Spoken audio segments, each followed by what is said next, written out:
Selamat hari Minggu. Saya kepingin selalu dekat dengan Bapak Ibu, jadi saya lebih suka di sini. Nah, Bapak Saudaraku yang dikasih Tuhan, hari ini adalah hari yang luar biasa karena Tuhan juga akan menyatakan kebenarannya buat setiap kita. Hari ini kita belajar bersama-sama kemurahan hati Allah, God's generosity. Apa sih arti kemurahan? Arti kemurahan hati itu adalah mudah berbuat baik, mudah mengampuni, mudah menolong, mudah taat, mudah memberi, mudah melakukan semua yang baik, terlebih apa yang Tuhan mau dalam kehidupan kita. Apakah kemurahan hati Allah sungguh-sungguh sudah kita alami dalam hidup kita? Apakah kemurahan hati Allah sudah nyata lewat sikap dan perbuatan kita? Hari ini Bapak Ibu Saudara, kita akan bersama-sama melihat kebenaran firman Tuhan. Apa tandanya kita mengalami kemurahan hati Tuhan? Apa buktinya kita ini seorang yang telah mengalami kemurahan dalam hidup kita? Bukti yang simpel adalah kita murah dalam memberikan senyum. Tadi siapa yang datang ke sini, dia memberi senyum kepada saudara seimannya. Ada? Kalau belum, kasih senyum dulu. Coba lihat. Rap, sap. Kasih senyum. Senyum itu murah, senyum itu gratis, senyum itu nggak bayar, Bapak Ibu. Kalau senyum aja susah, bagaimana duitnya ya? Bagaimana tenaganya gitu ya? Bagaimana pemberiannya ya?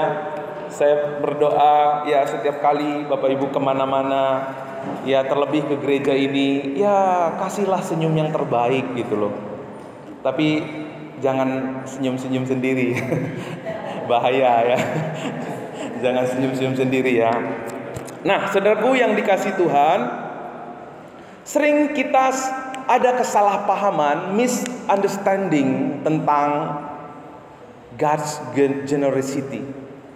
Ada beberapa kesalahpahaman yang sering terjadi ketika kita berbicara tentang kemurahan hati Allah.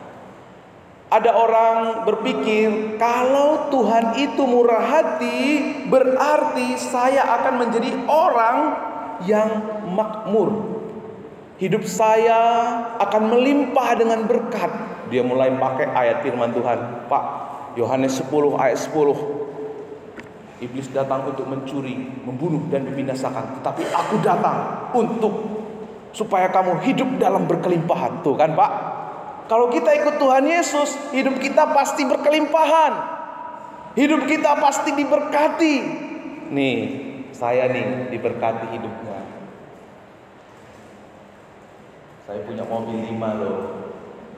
Rumah saya 3. Karena saya cinta Tuhan.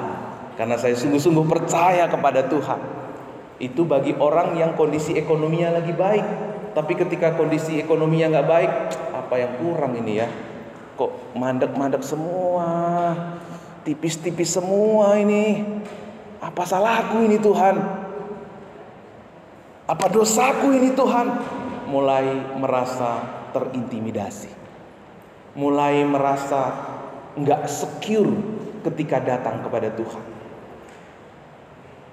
Ini adalah teologi kemakmuran. Tapi di satu sisi ada juga orang Kristen bilang, kita ini saudara-saudara, anak-anak Tuhan.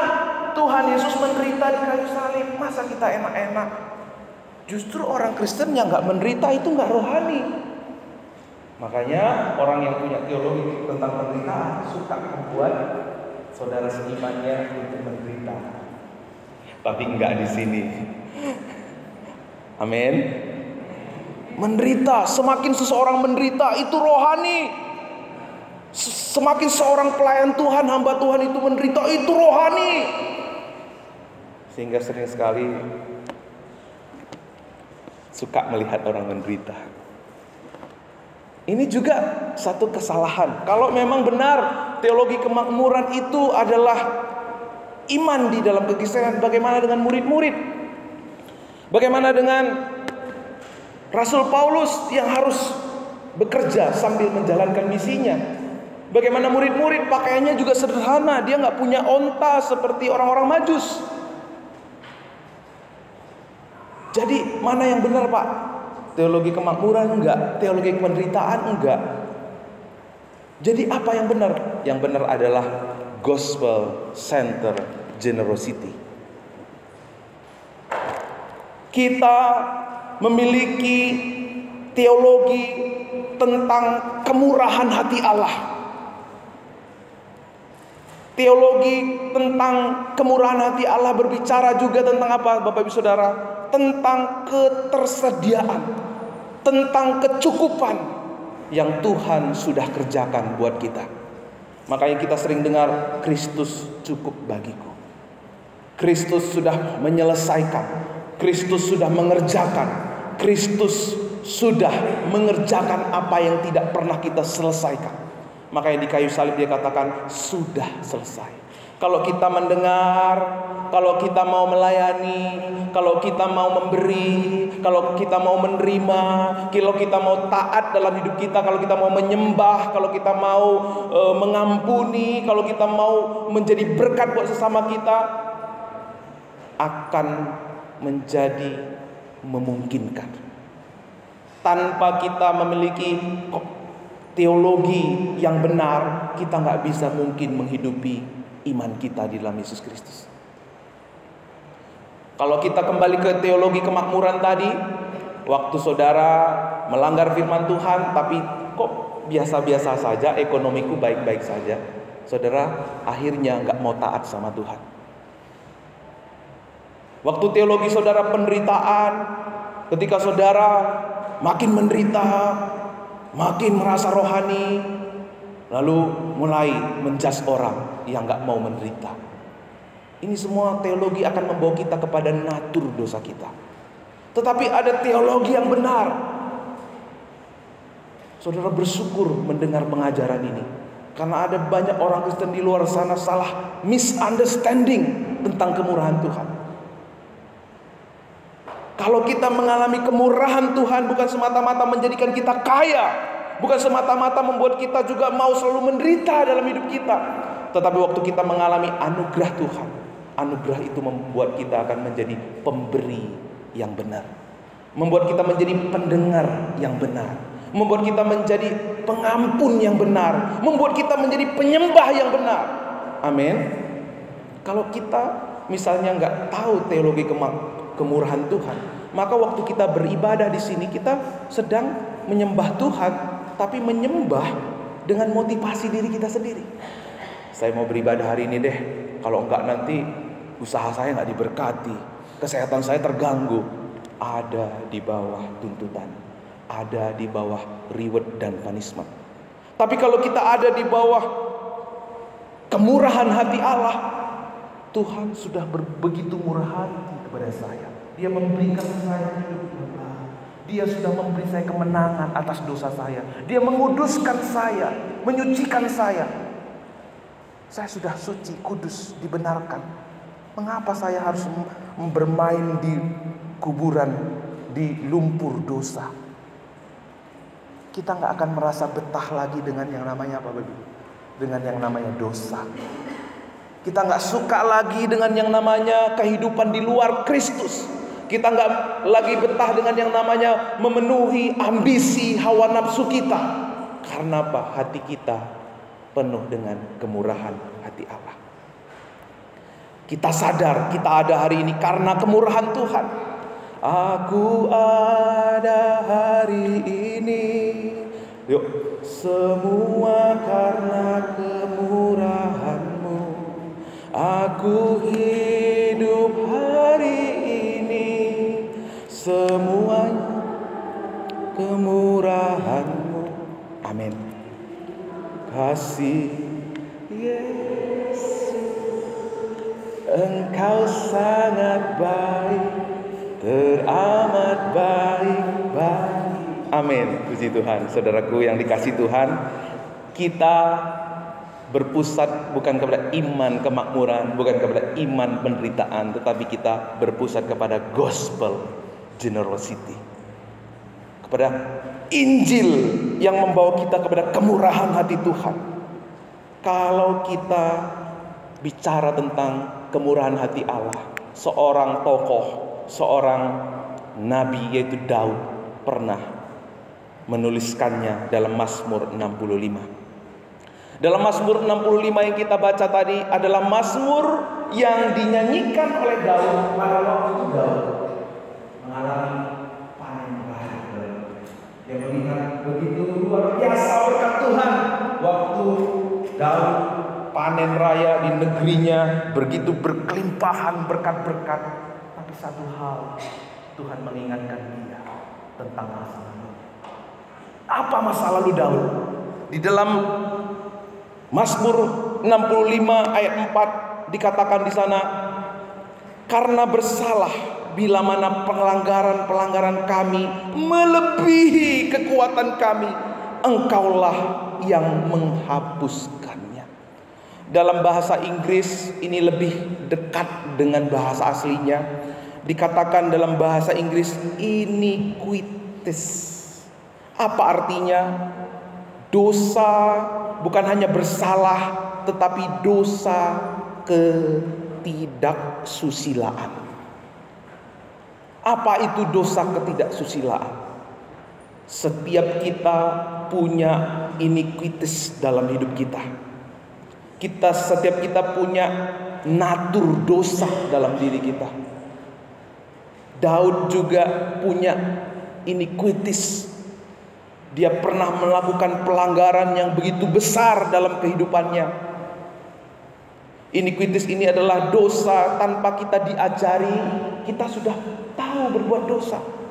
Orang tua saya tidak pernah mengajari saya kalau ketemu anak-anak hajar, gigit kupingnya, buat dia nangis. Tapi waktu saya kecil ketemu anak-anak belanja di warung mama saya, pasti pulang nangis. Tapi apakah orang tua saya mengajari saya seperti itu? Enggak, saudara. Itu semua lahir karena apa? Karena kita punya iniquities dalam hidup kita. Iniquities ini berbicara tentang corrupt nature kita, depravity atau kerusakan moral, kecenderungan kita untuk melakukan dosa. Daud punya kecenderungan. Sehebat apapun Daud mengalahkan Goliat, sehebat apapun dia menginspirasi kita, dia punya iniquities dalam hidupnya. Iniquities ini bukan datang dari luar, bukan karena ada yang mengajar kita, ada yang mengajak kita, tetapi datang dari hati kita. Kita punya natur dosa. Apa dosa Daud? Ketika Daud melihat panen raya yang begitu luar biasa, Tuhan mengingatkan Daud akan dosanya. Apa dosa Daud? Dosa Daud ketika dia mengambil Batseba, saudara.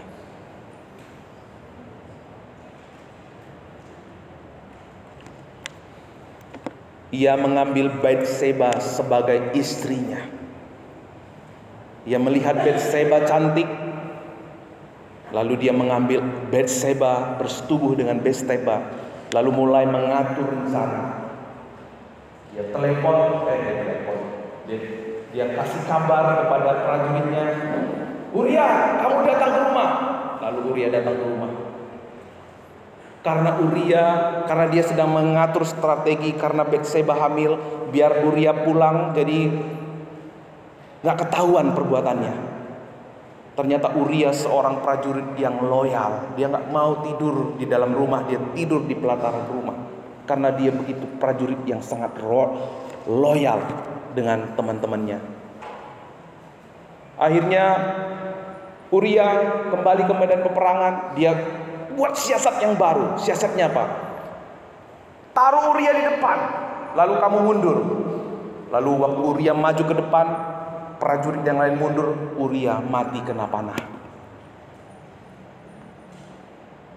Waktu Uria mati, dapat kabar, istrinya dapat kabar bahwa Uria mati, dia menjadi hero, sosok menjadi hero.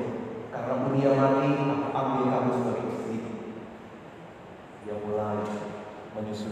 Strategi politiknya mulai berhasil.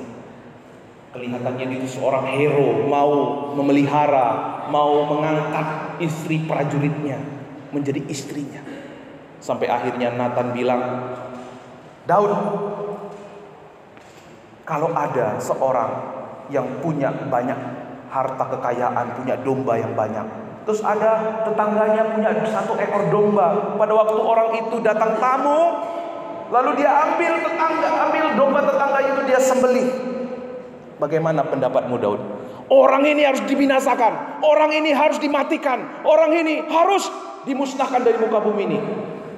Kata Nathan, tahu nggak Daud, kamulah orang itu. Inilah dosa yang dimiliki oleh Daud. Dosa iniquities.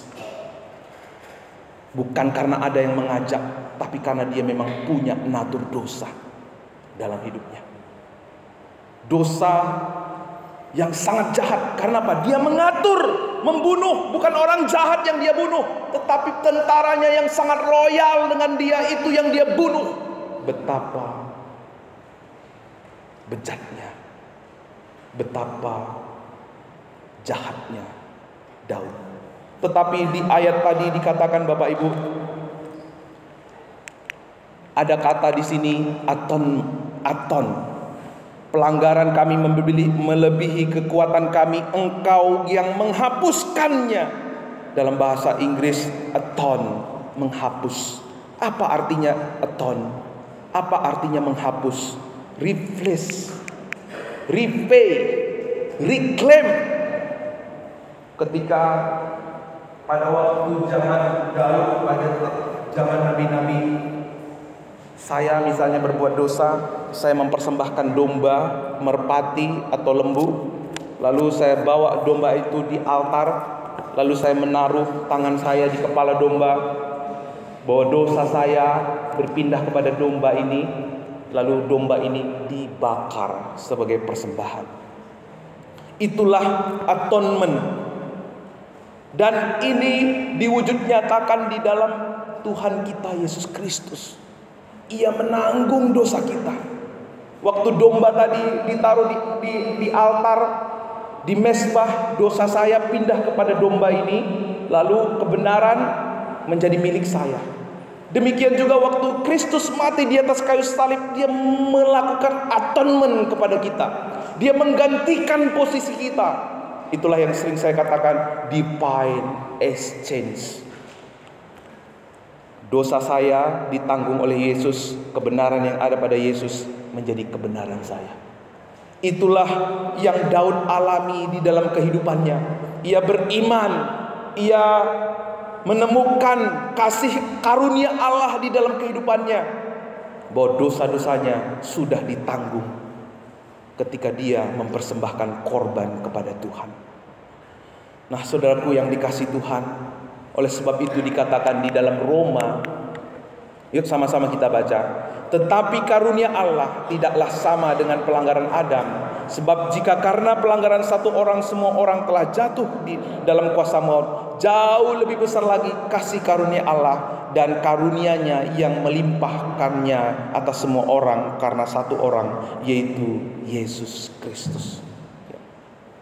Tuhan yang kita sembah menyediakan atonement, menyediakan korban pengganti untuk menghapus dosa-dosa kita. Makanya dikatakan di ayat 5, berbahagialah orang yang Engkau pilih dan yang Engkau suruh mendekat untuk diam di pelataran-Mu. Kiranya kami menjadi kenyang dengan segala yang baik di dalam rumah-Mu, di bait-Mu yang kudus. Dengan perbuatan-perbuatan yang dahsyat dan dengan keadilan Engkau menjawab kami. Ya Allah yang menyelamatkan kami, Engkau yang menjadi kepercayaan segala ujung bumi dan pulau-pulau yang jauh-jauh. Ini seperti saudara dihianati, ditipu, lalu setelah ditipu, biasanya Bapak Ibu mengajak nggak orang itu makan, mengajak orang itu mendekat? Nggak mungkin ya. Tapi itulah yang Tuhan lakukan kepada kita. Kita sudah mengkhianati Tuhan. Daud sudah begitu mengkhianati Tuhan. Tetapi bukan Daud yang mendekat kepada Tuhan, Daud, Alkitab ini tidak dikatakan aku mendekat kepadamu, tetapi Tuhan sendiri yang menyuruh Daud untuk mendekat kepada Dia.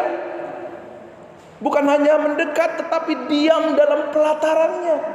Ini adalah sebuah gambaran yang sangat indah tentang kasih karunia Allah.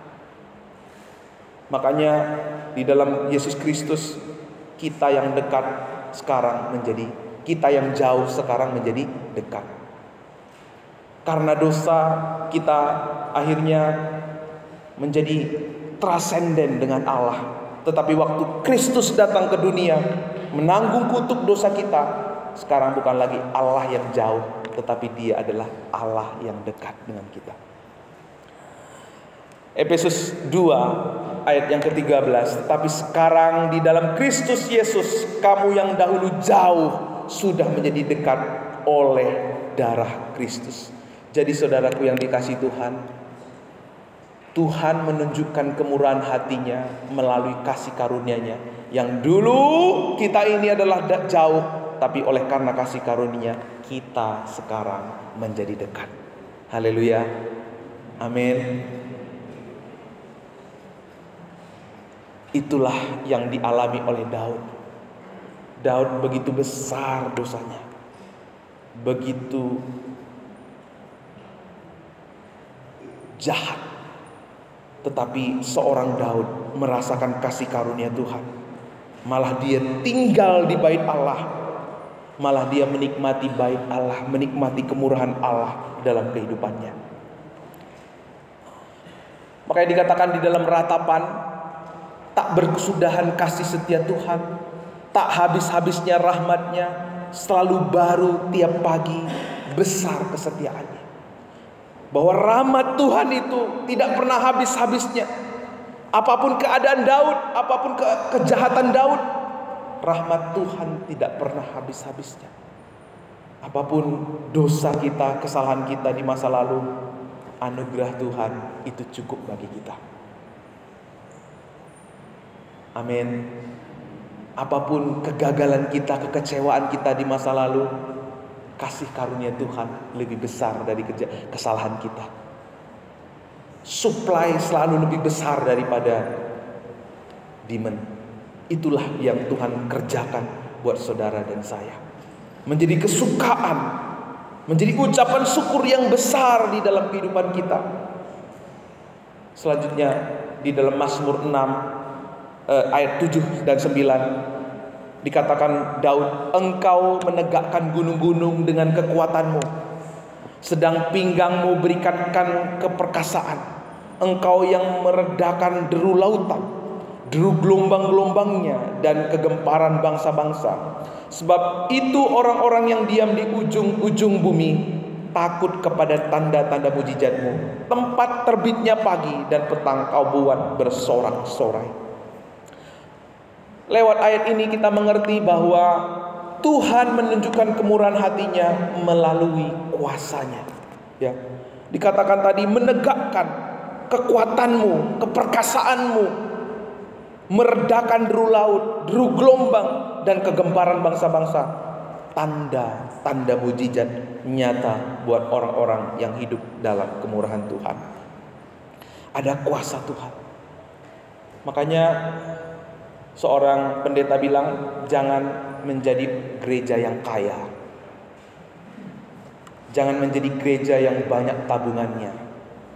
Karena kalau banyak tabungannya, hati kita bersandar kepada mamon. Gereja saya masih banyak kok uangnya, jadi kita lupa berdoa sama Tuhan. Tapi jadilah gereja yang selalu hidup dari kecukupan yang Kristus sudah lakukan buat kita. Amin. Cukup, Tuhan itu memberikan cukup. Kenapa? Supaya setiap hari kita hidup karena Dia. Karena manusia cenderung lupa. Ketika kenyang lupa sama Tuhan. Ketika semua baik-baik saja lupa sama Tuhan. Tapi kalau kita cukup, hati kita selalu berserah, berharap kepada Tuhan. Yesaya 40 ayat 28 sampai 29. Tidakkah kau tahu dan tidakkah kau dengar? Tuhan ialah Allah kekal yang menciptakan bumi ujung ke ujung. Ia tidak menjadi lelah dan tidak menjadi lesu, tidak terduga pengertiannya. Dia memberi kekuatan kepada yang lelah dan menambah semangat kepada yang tidak berdaya. Di dalam ayat ini kita menyimpulkan saudara-saudara bahwa Tuhan menunjukkan kemurahan hatinya melalui berkat-Nya dan penyediaannya. Makanya kita kenal Yesus itu sebagai pokok yang menyediakan makanan untuk carangnya. Kita mengenal Dia itu sungai kehidupan. Dialah air kehidupan, Dialah sumber kehidupan.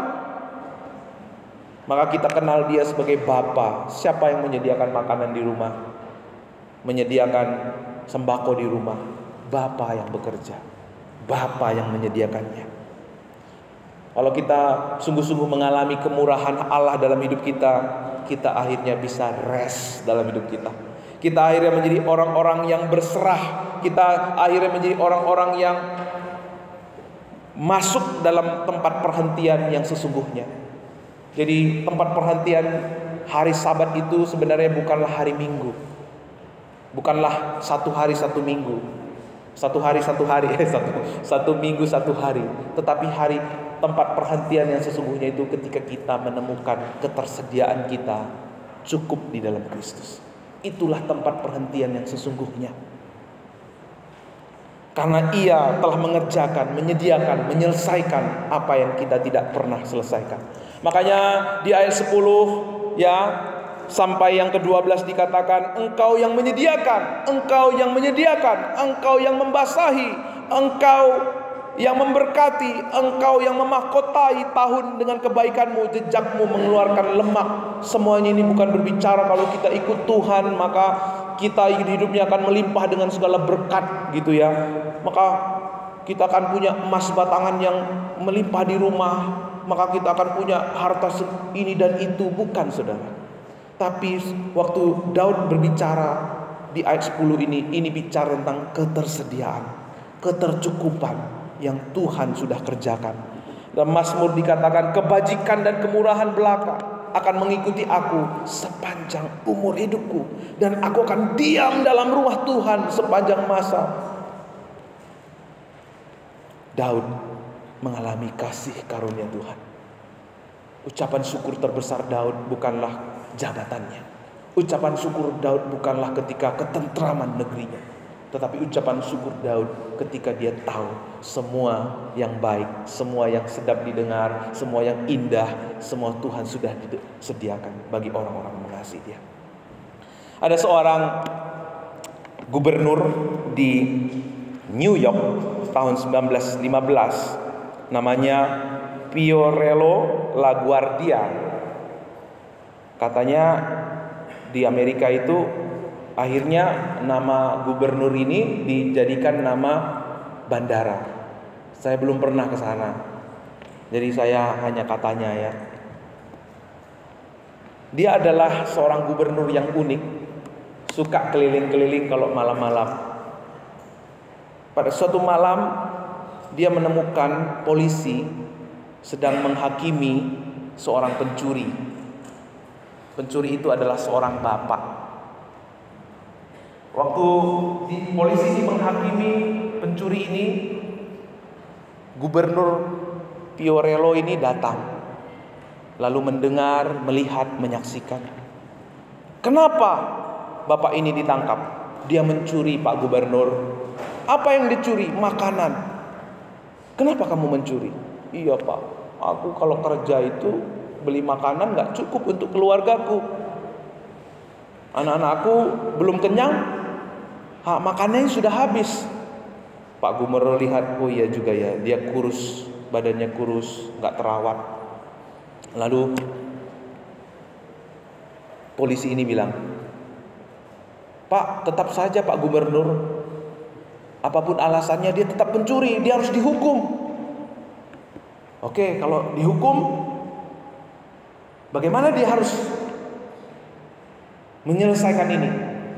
Dia harus kena denda. Dendanya berapa? $10.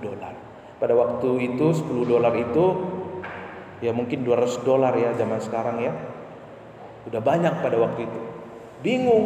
Tapi saya nggak punya uang. Pak Gubernur, bagaimana ini? Saya untuk makan aja susah. Lalu apa yang dilakukan oleh Pak Gubernur? Dia ambil topinya, dia taruh $10. Orang-orang yang waktu itu berkerumun melihat kejadian itu bertepuk tangan.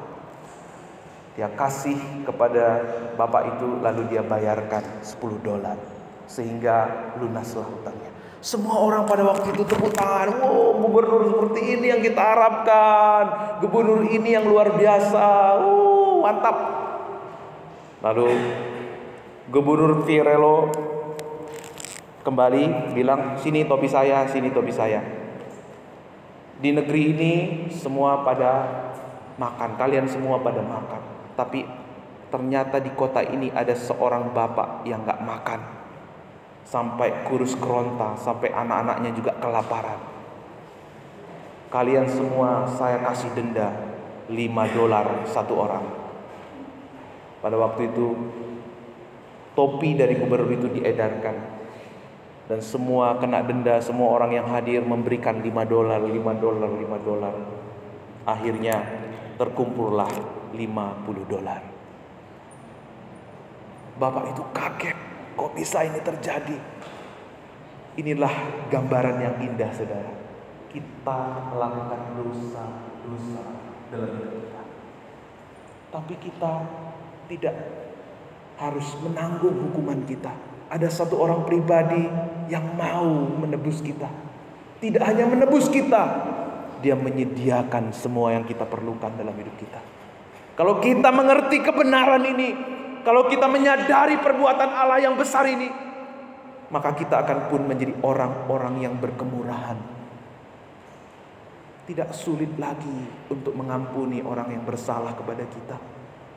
Tidak sulit lagi untuk kita untuk mengaku kesalahan kita dan minta maaf. Tidak sulit lagi untuk kita untuk setia kepada Tuhan. Tidak akan lagi buat kita uring-uringan dalam melayani Tuhan.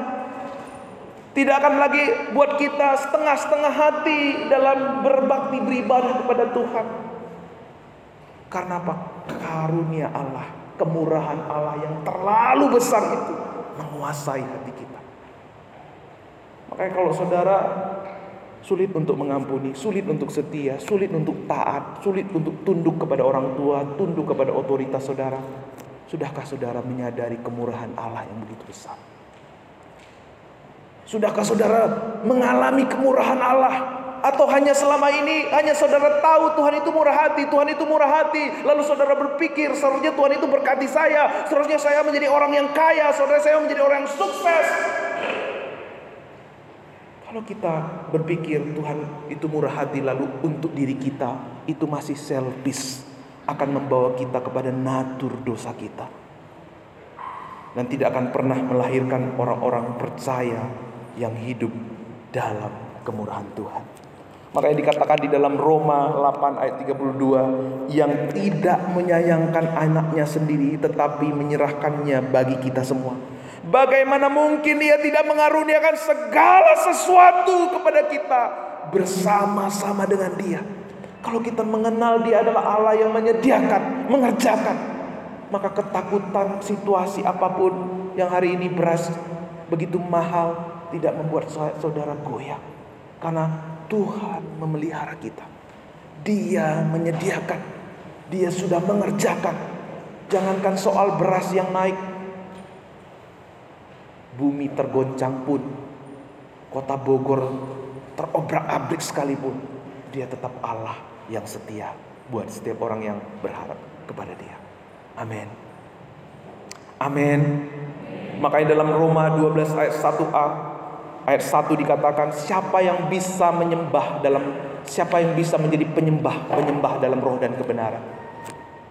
Bukan orang-orang yang tahu banyak Alkitab, bukan yang orang-orang yang sudah lama menjadi orang Kristen, bukan orang-orang yang memiliki jabatan setinggi apapun dalam pelayanan, tetapi orang-orang yang menjadi penyembah dalam roh dan kebenaran, ya.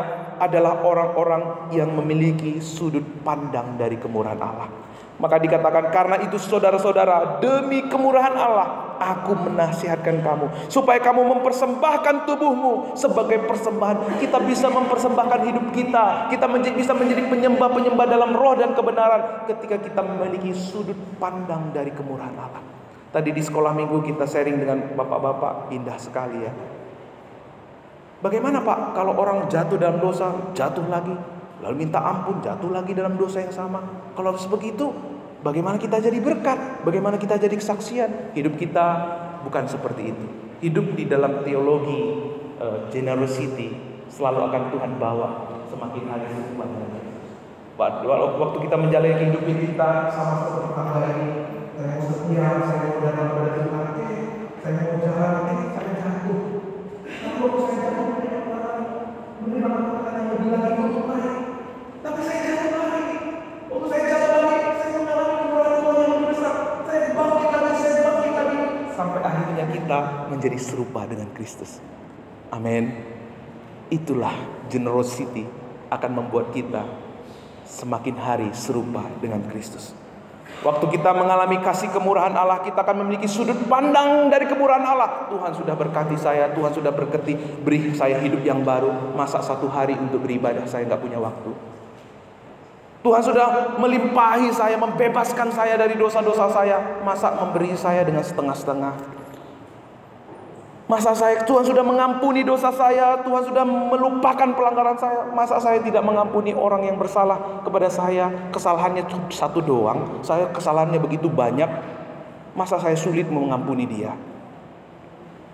Makanya hari ini saudaraku, kalau ada orang-orang yang belum kita ampuni, kalau ada di masa yang lalu kita sulit untuk taat, sulit untuk murah hati kepada orang lain, hari ini sudahkah saudara mengalami kemurahan hati Tuhan dalam hidupmu?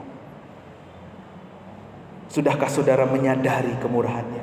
Karena kalau saudara mengalami kemurahan hati Tuhan, hidup saudara pasti berubah, kesetiaan saudara pasti berubah, penyembahan saudara pasti berubah, cara saudara memperlakukan istri, memperlakukan suami pasti berubah, memperlakukan anak-anak pasti berubah, memperlakukan orang tua pasti berubah.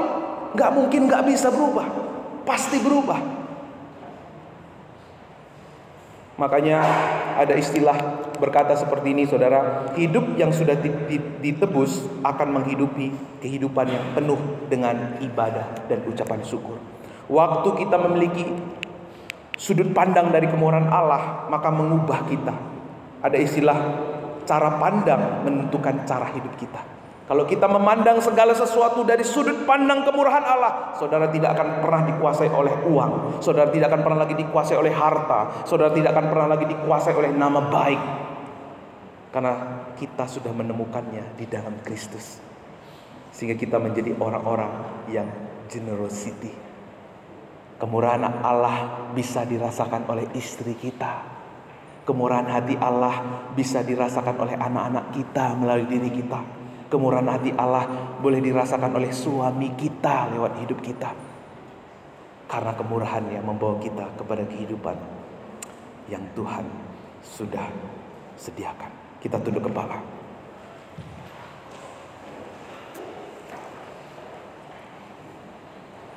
Generosity of God itu semestinya tidak ada hubungannya dengan berkat materi.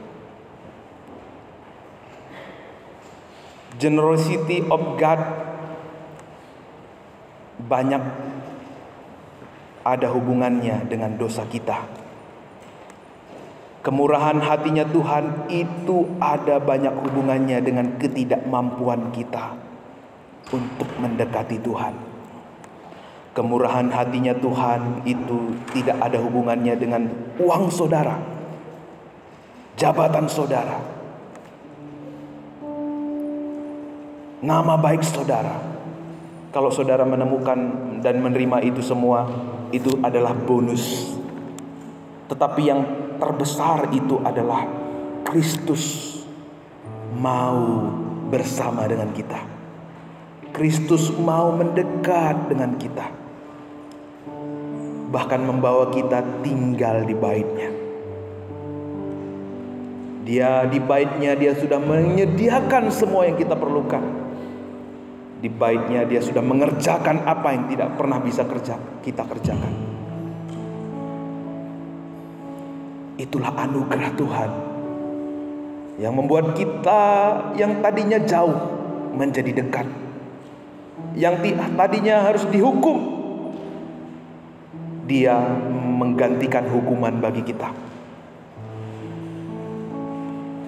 Kemurahan hati Allah, Dia turut merasakan apa yang kita rasakan. Kalau saudara pernah dilupakan, Dia juga pernah dilupakan. Kalau saudara pernah disakiti, Dia juga pernah disakiti. Kalau saudara pernah direndahkan, Dia juga pernah direndahkan. Tapi semua itu Dia lakukan untuk saudara dan saya. Semua Dia lakukan supaya saudara tahu Ia berkemurahan atas setiap kita. Kemurahan hati Allah cukup bagi kita. Karena kemurahan hatinya itu akan menjadikan kita menjadi orang-orang yang murah hati. Tidak mudah lagi menyimpan kesalahan orang lain. Tidak mudah lagi mengingat-ingat dosa-dosa saudara-saudara kita. Kita akan menjadi penyembah dalam roh dan kebenaran. Mari hari ini biarkan Tuhan melawat hatimu. Serahkan semua pergumulanmu. Kalau di waktu-waktu yang lalu ada misunderstanding tentang kemurahan Allah, hari ini minta Roh Kudus, aku tidak mau lagi salah mengerti tentang kemurahan-Mu dalam hidupku. Aku mau menerima kebenaran-Mu hari ini, membawaku kepada maksud-maksud dan rencana Tuhan.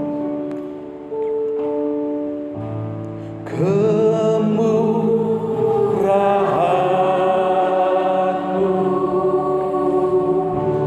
lebih dari hidup. Kemurahan-Mu lebih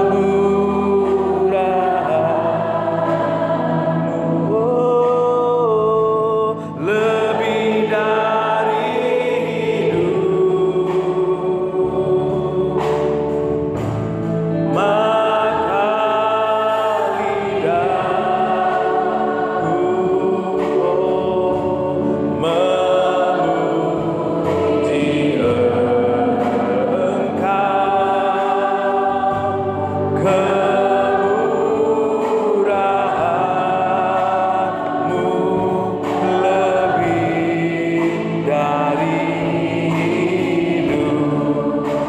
mengajak Bapak Ibu untuk merespon firman Tuhan ini. Kalau Roh Kudus hari ini berbicara kepada engkau, mari lembutkan hatimu. Biarkan firman-Nya tinggal menjadi bagian kekal dalam setiap hati kita. Biar kita pulang kembali ke rumah kita masing-masing dengan hati yang baru, komitmen yang baru, kesungguhan yang baru. Kalau ternyata buat saudara belum jelas hari ini tentang kemurahan hati Allah, minta Tuhan membuka hati dan pikiran setiap saudara. Biar firman-Nya teriluminasi dengan baik, sehingga kita pulang dengan kebenaran yang membebaskan, dengan penyembahan yang baru di hadapan Tuhan, penyembahan yang berkenan kepada Dia, karena kemurahan-Nya lebih dari apapun.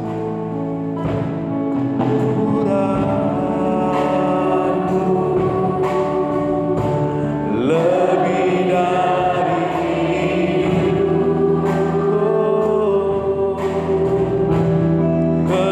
kemurahan-Mu, lebih dari hidup. Maka lidah kami memuji Engkau Tuhan. Maka lidahku memuji Engkau.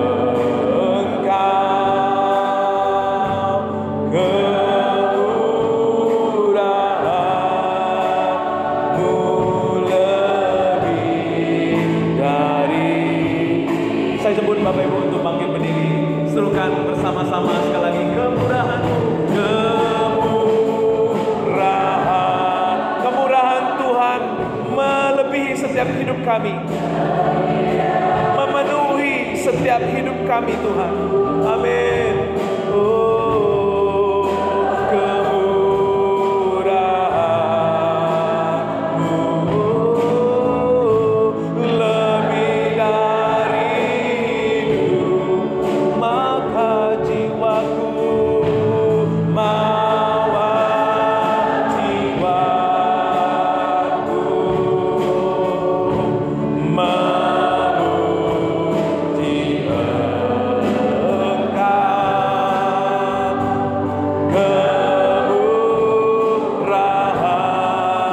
Kemurahan-Mu lebih dari ini. Sekali lagi, kemurahan-Mu,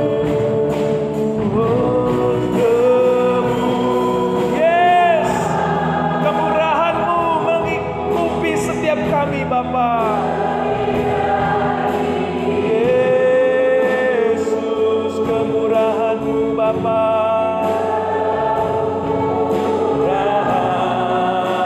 Kemurahan-Mu, lebih dari bawa jiwa kami, bawa kita pujian yang terbaik kepadamu Bapa. Puji Engkau, kemurahan-Mu lebih dari